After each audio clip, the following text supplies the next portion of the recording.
Today I'm going to show you my easy, no-knead focaccia bread recipe. It's so crispy and soft in the center. This is going to be good.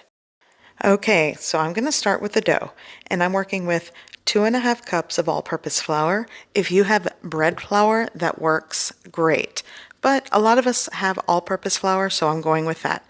To the flour, I'm adding 1 tablespoon of sugar. By the way, I am reworking a recipe I had before. Here's 1 teaspoon of salt. This is just a fine sea salt. And I'm also going to add, this is 1.5 teaspoons of dry active yeast.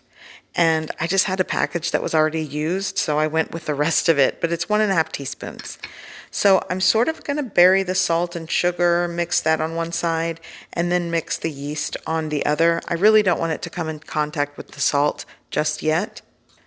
And as I'm mixing this, you'll notice I'm using a rice paddle. I just find that convenient. You could use one of those Dutch whisks. That also works. Okay, so I'm going with somewhere between like warm to hot water. I start with 1.5 cups, and I'm just going to work that into the flour. I want to mention that I actually eyeball a lot of my measurements when I make focaccia bread in my home because I make it a lot. And I just want to say the dough should end up slightly tacky, but this no-knead dough that I'm making, it literally is this no-touch, no-knead dough, and I make it extra wet.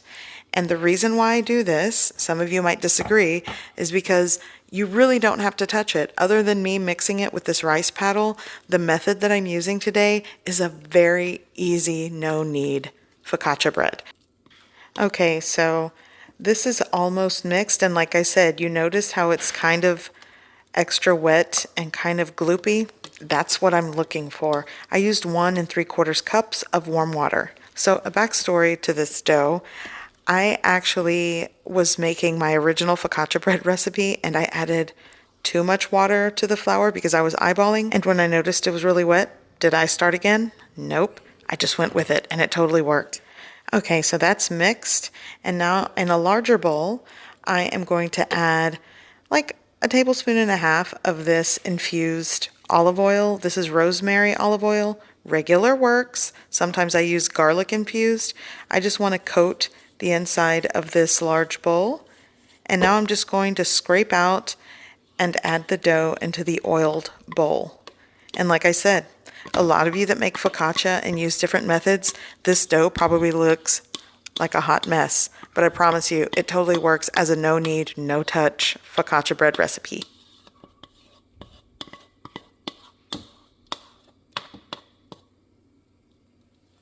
Okay, so this is in my larger bowl, and what I'm going to do is loosely cover it with cling film.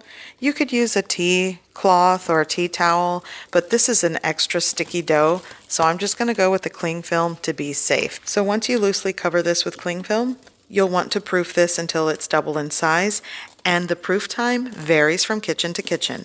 This typically takes about 1.5 hours to 2 hours. It may take longer depending on the elements, how hot, humid, cool, breezy your kitchen is. Okay, so this will proof. Here I have, this is probably like an 8 by 12 measure baking sheet. If you have a baking dish, that also works. I'm going to coat it with my rosemary infused olive oil. And then once my dough has doubled in size, which it's 2 hours later here, I'm going to remove it from the oven. And as you can see, it definitely has doubled.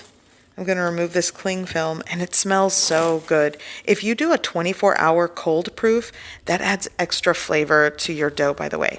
Okay, so I'm going to just pour this right into my oiled baking sheet and scoop everything out. Again, you don't have to touch this. I'm literally using a rice paddle. Totally works. Okay, start to spread it out just a little bit, just to sort of make it even, and then you're going to let this proof once again until it's doubled. And this is just working its magic. So the other day, I roasted chicken drumsticks with onion, and I made focaccia bread. And this is what I ended up with. So after you proof it for the second time, Most people like to dimple the focaccia bread with their hands, but I just added garlic infused olive oil on top with smoked sea salt, and I did not dimple it. I just found there was no need to do that. So after doing that, I baked it and it was wonderful. But for those of you that want to see me dimple the dough, I will show you. It really doesn't make a difference when you're working with this really goopy wet dough, but here we are. So this is the dough that has proofed again in the oven. And with my oiled fingers, you want to make sure you oil your hands because this is sticky dough. I'm just going to basically dimple and press into it. But upon looking at it closer, it's really not doing that dimpling the way you would with it maybe a less wet dough. So essentially, I just deflated a nice airy dough. But, you know, I just wanted to show you on camera. So I'm going to add my olive oil on top with my regular flaky sea salt this time. Again, the toppings are up to you. Add olives, tomatoes, onion, garlic, it all works.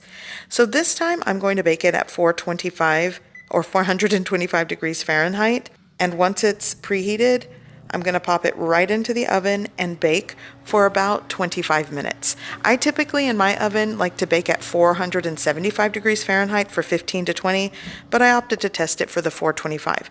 So it's been 25 minutes and this is my focaccia bread for today. I definitely can tell that the dough is flatter from me trying to dimple it. This is why I like to call this a no-touch, no-knead dough, because essentially you just don't need to deflate it and it's still dimpled with this type of dough. So I'm going to let this cool slightly for 10 minutes and I want you to hear how crispy the edges are.